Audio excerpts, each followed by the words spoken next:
Caernarfon Airport may not be the busiest, but for travellers heading to Cardiff, today's launch is good news. By road or rail, the journey takes 4 hours, which is time lost for business people.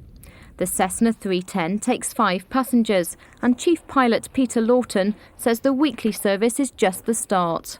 It's very much a tester at this stage, and if we can fill this aeroplane on a regular basis with people who want to go down to Cardiff and people who want to come back from Cardiff, then we would seriously consider lengthening our other runway to accommodate a bigger aeroplane.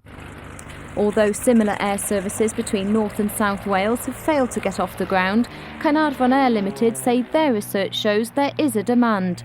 Today, just one passenger paid the £140 round trip, but he had individual attention.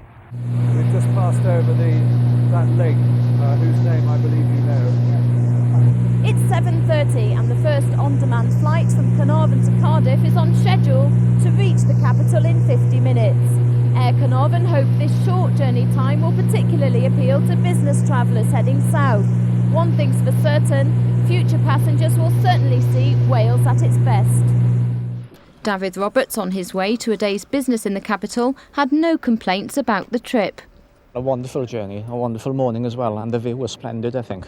But the best part of all is the travelling time, 45 minutes, literally, from Caernarfon to Cardiff. That's wonderful. I never, ever want to see the A470 again. I would very much like to see this aerodrome become North Wales's regional airport, and to be really put on the map as that. Planting for to reading your fives, runway 08. If today's service proves successful, travellers from Caernarfon could take advantage of flights to Manchester, Birmingham and London Stansted.